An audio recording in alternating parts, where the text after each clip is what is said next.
I'm Aditya Patel. This is my audience. Show the audience. Also like the cameraman. Okay, and this is my presentation. So I'll be going over how to find the shortest path in a graph using Dijkstra's algorithm. So I encounter this problem very often. So I live at that black dot, and sometimes I want to get to that red dot where my friend lives. And there's a couple different paths to do this. But I never know which one to take, right? Like, I want to get there as fast as possible. But all these roads have different speed limits. I, of course, obey the law. I don't know which one to take. I use Google Maps for this, but how does Google Maps do this? How does Google Maps find the shortest path in a graph? You might be asking, what is a graph? A graph is a series of vertices and edges. What is a vertices and an edge? They're basically, I like to imagine vertices as cities and edges as roads between cities. This can be like extrapolated to like houses or even countries, you know? I know. Okay, so in a graph, all edges have a cost. For example, a highway might have a lower cost than a inside road because it's easier to get places on a highway. It's faster. So the goal is, in this graph, you can see there's edges A, B, C, D, E, F. You don't have to record that. Anyway, how do I get from edge A to Z, right? It's, I wouldn't know. Like, you gotta do a bit of calculation. A to C to D to Z. It's a bunch of math. But how does the computer do this? It does this through a path-finding algorithm, Dijkstra's algorithm. So this graph is stored in the computer as a vector connections and the cost of edges. Those are the only things stored in the computer.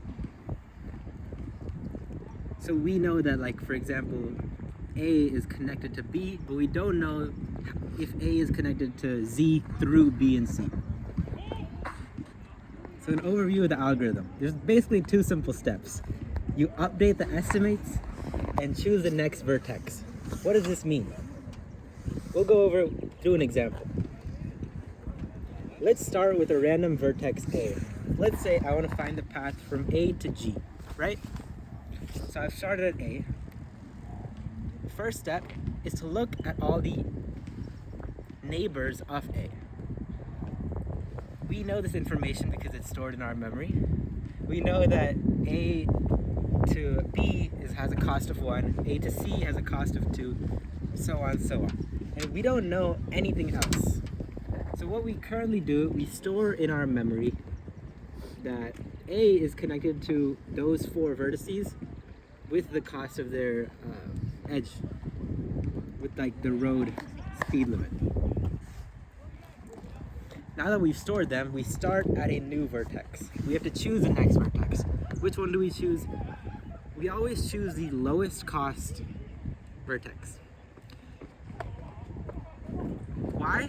We don't want to go too far, then start looking around. We want to go as close as possible, then start looking for the next node to travel to.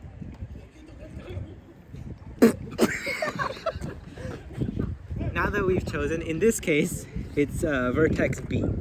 It just has a cost of 1. Vertex D also just has a cost of 1, but arbitrarily we'll choose B. From B, we'll check the neighbors of B. We've already visited A, so we don't have to do anything with that. But we haven't visited C. But the cost to get to C via A is now 1 plus 1, which is 2, which is the same as the cost to get from A to C. So we don't have to do any calculations there. So let's choose the next vertex. We'll go to the next lowest cost, which is D. From D, there are 5 different neighbors. We'll look at those neighbors. 2 of them haven't been reached yet. We'll look at those 2. We'll just add the cost of those 2, 5 and 3, from C. But we can also update node F because the cost to go from A to D to F is cheaper to go from directly A to F.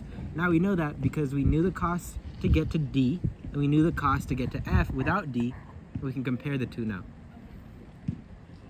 Now we gotta choose the next vertex choose the next step again and again until we've solved the whole graph or found the vertex we want to get to. We just repeat this process until we're done.